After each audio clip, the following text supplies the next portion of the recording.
The Trinity Doctrine, exposing its fatal error in logic. A key and fundamental principle of the Bible is that God is one, and strict monotheism is the root essence of the Judeo-Christian belief system. Deuteronomy 6:4 states the following: "Hear, O Israel, the Lord our God, the Lord is one." And the Hebrew version is, "Hear, O Israel, Yahweh our God, Yahweh is one." There are 7 verses that explicitly and directly say that God is one, and over 30 verses that explicitly imply oneness. But there is not a single verse in the Bible that directly says God or Yahweh is a trinity or a triune God or 3 persons. This idea only evolved many centuries after the Bible was written and was formulated through various church councils like the Nicene Council of AD 325 and the Constantinople Council of AD 381, and it's best captured in the Nicene and Athanasian creeds. The Trinity doctrine at its core can be summarized as follows. God is one essence or substance, which is taken from the Greek word homoousios. But he exists eternally as 3 distinct persons, namely as the Father, Son, and Holy Spirit. However, what is crucial to understand is that these 3 divine persons are each co-equal and each fully God, and not just each a part or partially God. Just to repeat this crucial point, each divine person is fully God in themselves. What is also crucial to understand is that each of these 3 divine persons are completely distinct from each other. So, the Father is not the Son and not the Holy Spirit. The Son is not the Father and not the Holy Spirit, and the Holy Spirit is not the Father and not the Son. Yet these 3 distinct divine persons make up one single God. Just to repeat this important fact, not 3 gods, but one God. Yes, if you are thinking that this is a contradiction in logic, you would be 100% correct, as most other people also think so. And in fact, most Christians themselves do not really understand and know how to explain this logical contradiction away, and so they just call it a divine mystery or say it's incomprehensible to the human mind and leave it at that. But let's continue to explore this issue a bit further and go back to Deuteronomy 6 verse 4, also commonly known as the Shema, to millions of Jews and Christians all over the world. This verse clearly states that there is only one Yahweh, which is the name of God, given to us by God himself during the burning bush scene with Moses in Exodus 3 verse 14.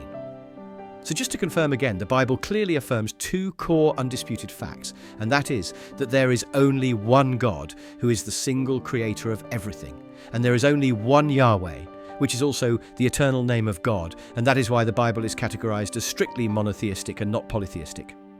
But wait, we now have a major conceptual and logical problem with the Trinity doctrine, as it says God or Yahweh is actually 3 distinct divine persons, and that each of these 3 distinct persons are each fully God. Therefore, by logical implication, each of these divine persons are also fully Yahweh, and so now you have 3 Yahwehs.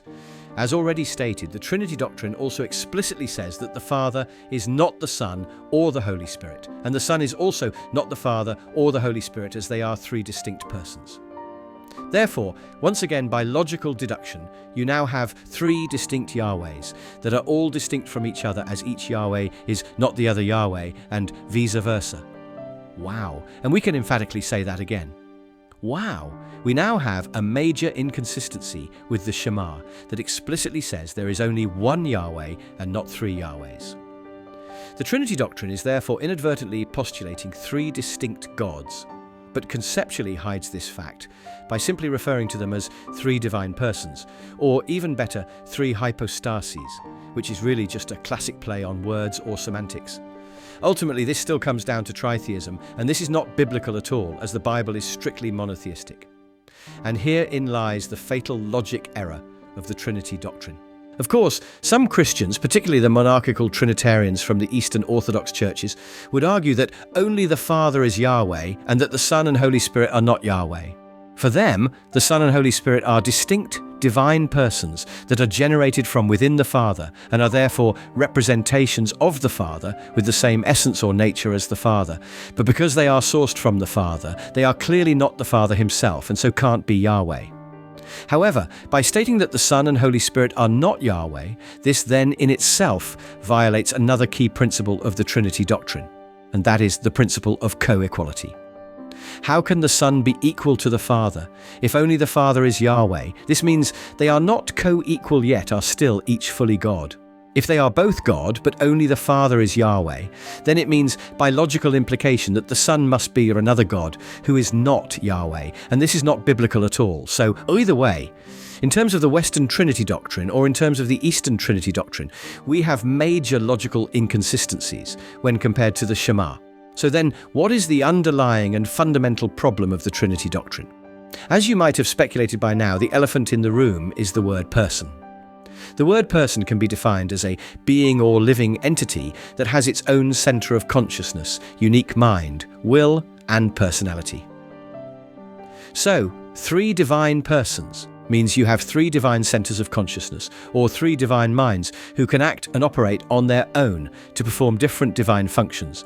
And this essentially means three divine beings or three gods.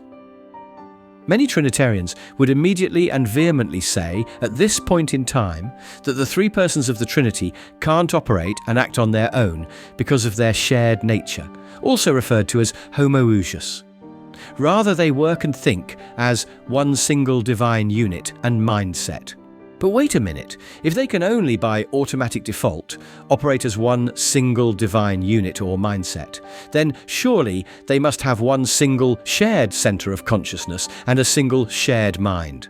So, by definition and logic alone, God is actually one spiritual person and not three spiritual persons in terms of his shared consciousness and mindset. So once again, we have another major contradiction in terms of both language usage and semantic logic, but the Trinity doctrine simply explains this contradiction away by calling it a divine mystery and says it's incomprehensible to the human mind. So it's no wonder the Athanasian Creed, which is the key foundation stone of the Trinity doctrine, includes the word incomprehensible multiple times in its formal creed statement. So where do we go from here?